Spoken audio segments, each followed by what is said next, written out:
Action. Bonjour à toutes et à tous, aujourd'hui nous allons apprendre à équilibrer un stabilisateur. Comment, pourquoi, à quoi ça sert et surtout, on va apprendre à l'équilibrer quoi tout simplement. Nous avons avec nous le Flycam de chez Redking parce qu'il existe Glidecam, Flycam, stabilisateur 3 axes, stabilisateur motorisé, etc.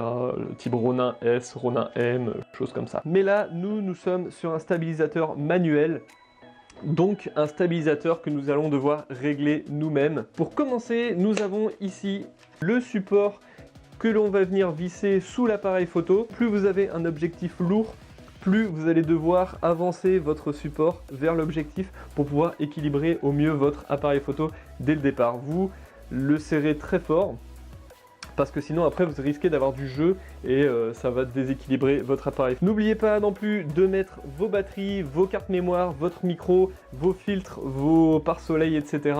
avant de stabiliser parce que sinon ça va dérégler tout. On le met ici dans notre stabilisateur, ça vient se verrouiller tout seul, comme ça il ne peut plus partir. Ensuite on vient le mettre à peu près au milieu et venir serrer avec le petite molette qui est juste ici, d'accord? Ici, nous sommes déréglés. Pourquoi? Nous allons commencer avec le drop time. Le drop time, c'est quoi? C'est le temps que va mettre votre stabilisateur à revenir de l'horizontale à la verticale. On doit mettre entre 2 et 3 secondes max. Vous voyez là, on est beaucoup trop rapide. 0,01, 0,0. Vous voyez, j'ai même pas eu le temps de dire le 0,02. Du coup, ici, moi, ce que je commence à faire, c'est soit on enlève des poids ici, soit on remonte le bas de notre tige ici, le truc c'est que moi je suis déjà remonté à fond. Soit on vient ici, alors pour ce type de stabilisateur, moi j'ai pris ça parce que c'est vachement pratique quand vous voulez filmer à l'envers et mettre votre caméra au ras du sol. C'est-à-dire que vous pouvez le tenir comme ça et puis courir après votre sujet avec la caméra vraiment au ras du sol et ça c'est assez intéressant. Vous l'avez aussi sur le Glidecam mais Devin Graham Signature Series. Du coup ici nous avons une graduation.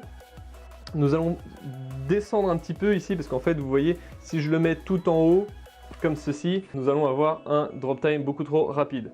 Du coup ce que je vais faire c'est que je vais le descendre. On va le mettre à 10 par exemple pour voir qu'il est à peu près à la moitié. Et là vous voyez si je le lâche, et ben en fait il a même tendance à partir du côté de l'appareil photo.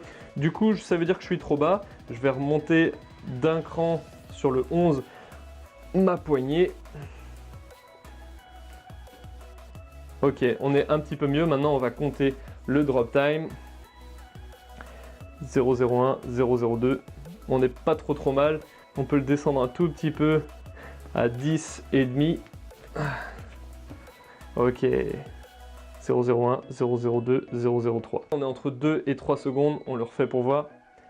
0,01, 0,02, 0,03. Franchement, on est bien. Ensuite, une fois qu'on a notre drop time, on va ici voir que notre caméra a tendance à basculer d'un sens ou de l'autre, soit vers l'avant, soit sur l'arrière, soit vers la gauche, soit vers la droite. Si je le prends au milieu et que je le lâche, il a tendance à aller vers l'avant.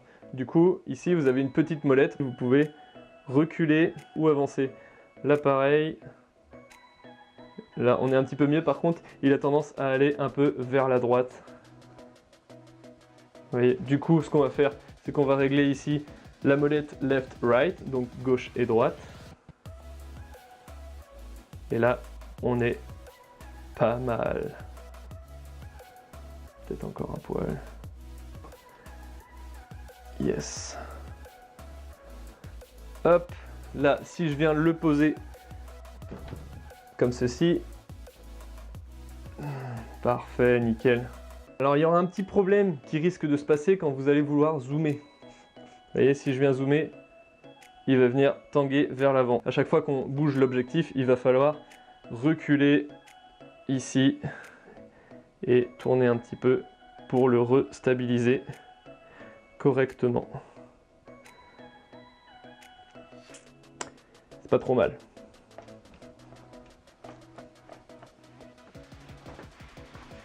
Le petit souci qu'on a sur le stabilisateur Flycam de chez Redking, c'est que vous allez voir ici, ma caméra est orientée vers là-bas. Si je fais le test de 360, elle va venir tourner. Parce qu'en fait ici le roulement a un petit peu plus de contraintes que sur le Glidecam. Mais c'est pas grave parce que ça me sert pas forcément tous les jours de devoir tourner sur moi-même pour aller filmer des sujets, et justement au contraire parfois c'est plus pratique parce que si vous avez un sujet qui se déplace devant vous, vous pouvez ici venir jouer avec la poignée pour tourner votre appareil photo et du coup pouvoir suivre votre sujet. Ok. Ça fait les bras.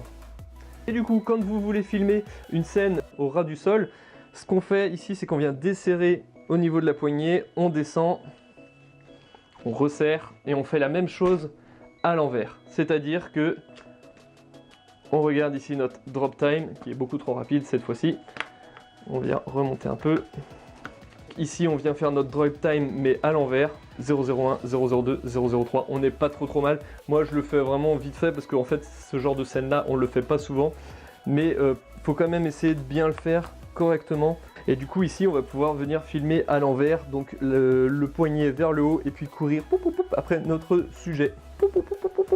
Donc voilà pour notre stabilisation de GlideCam. Dans une prochaine vidéo, je vous montrerai quelles sont mes prises de vue favorites avec le stabilisateur qui donne un rendu cinématographique. Merci d'avoir regardé cette vidéo, n'oubliez pas de vous abonner à ma chaîne et je vous dis à très bientôt pour de nouvelles vidéos.